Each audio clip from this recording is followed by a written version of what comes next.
That looks really nice. Okay, that's our first cutout. And now I'm going to do the very same thing to these other tile locations. And remember, I've got two tiles here. I'm going to do the same thing on the outside of the fake grout line. And I'm not going to worry about this little rip repair that we have to do beyond that. I'm just going to concentrate on a straight line for now, and then when I do this little patch, when I cut out the new piece, I'm going to have to leave it long right there and figure out what to do with that. Maybe do a double cut over it or something, do the patch, hold it up there with a little bit over here, and then cut through both pieces at the same time or something. I don't know. We'll see. Okay, so keep at it. Just going to take my, that's why I have my long little flat bar here, and I'm going to have to extend it a little bit. I'm just going to line it up like I did before. I'm just going to concentrate on this first mark from there to there, let's say, but I still have to line it up all the way down, like that. Yeah, every time I lean down, I start getting sniffly, so sorry about that. Double score it.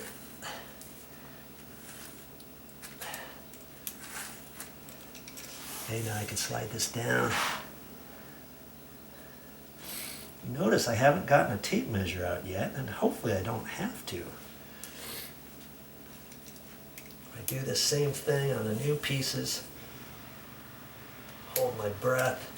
Maybe cut it just a slight scotch long on my repair pieces, and if I have to trim it, I will. Let's say.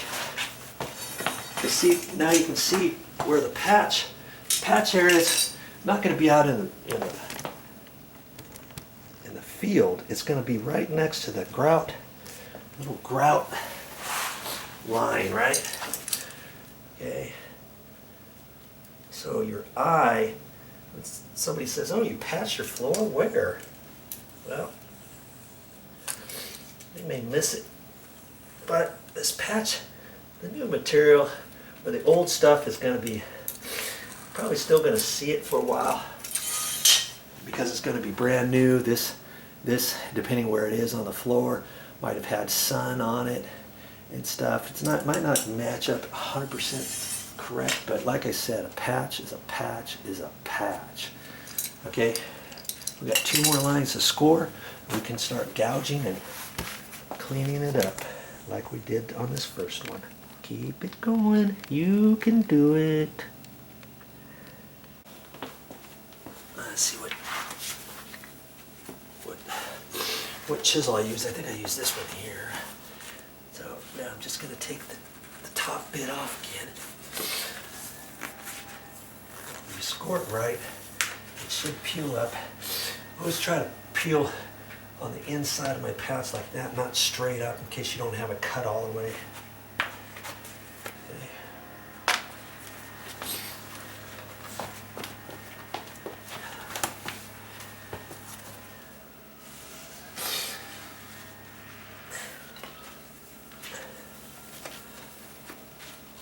So I'm kind of pulling back this way, like that. There you go. Now I can scrape this off just the same way I've done before. Start here. You see, I can go to the left a little bit at a time, then I can go to the right a little bit at a time. I'm not trying to take off a whole half-inch piece at the same time. Well, as you go, like that. Okay?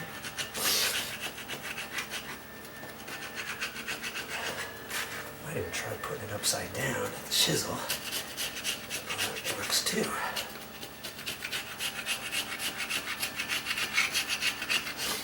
This is just a regular wood chisel I'm using. They have razor scrapers at the store. I just didn't happen to get one. I was was hoping I could do it like this without having to purchase a scraper and blades, because I'm not intending on doing any more patches. If I had lots of patches to do, I'd have a razor scraper out here and the extra razor blades and all that. And for a couple little patches, you can save that money.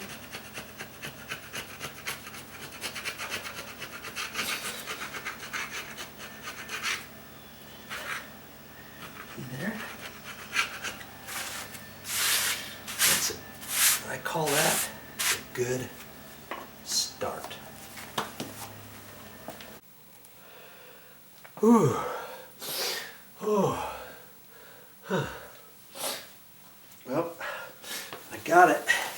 And at this point, you're going to have to decide if you want to do any more scraping.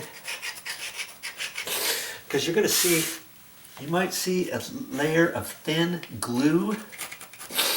And if I had a razor scraper, I could scrape that off. But I don't.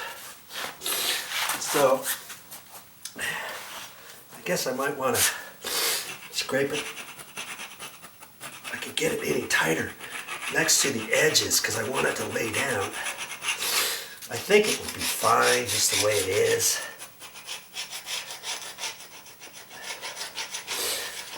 If you can feel thick ridges underneath your blade of your scraper, then you're going to want to scrape it. You're going to want to scrape it a little bit more. But this is looking actually just fine. I'll probably work on it a little bit more, kind of go over it.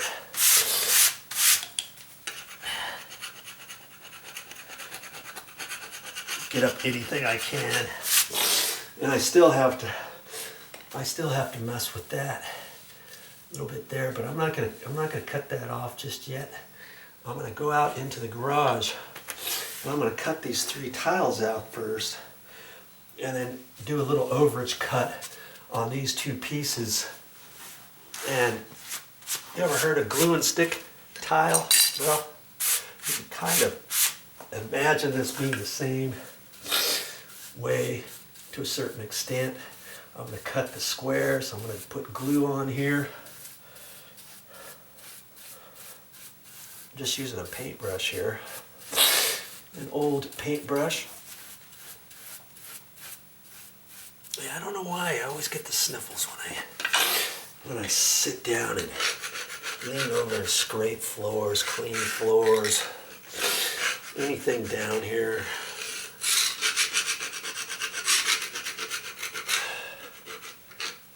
That's looking really good though. Right. All right. We'll go out to the garage now. Take a look at our repair patch material.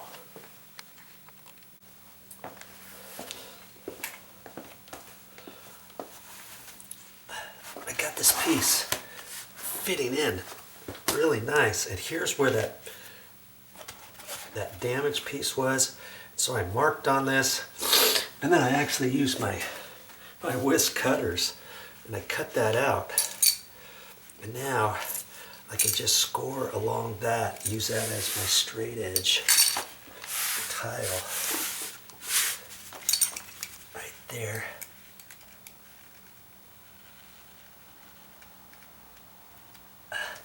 Just going around that.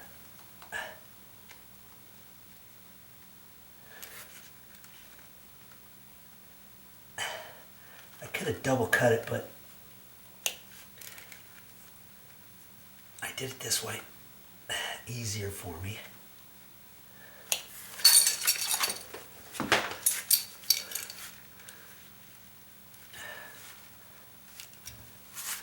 Okay, there's my cutout right there. Right there.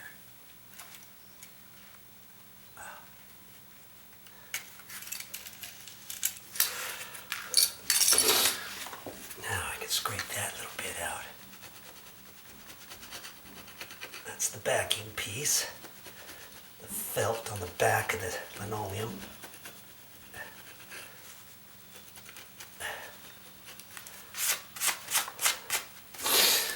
Now I can hold that in there.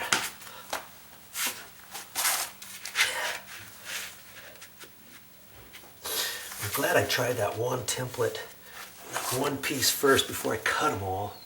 I made the assumption they were all going to fit and then find out they're all going to be not wide enough. Okay, looking at that.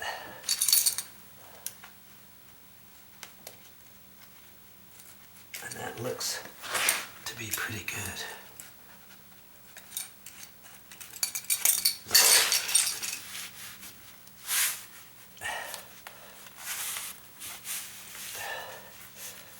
Okay, it's still slightly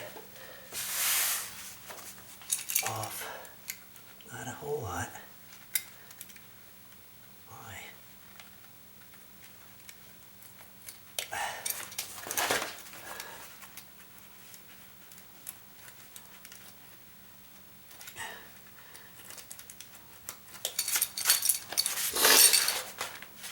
If I don't get it perfect, as long as I get it to lay down flat, then I can put a little caulking over it. Be done with it.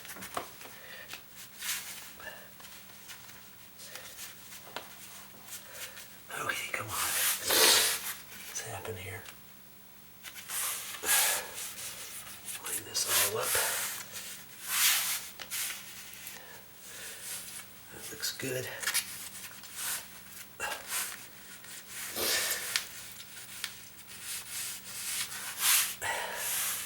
Okay, I think that piece is going to fit like that. Okay, look at that. Patch is a patch is a patch, like I said.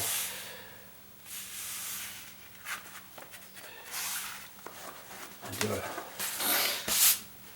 a once over on sweeping it.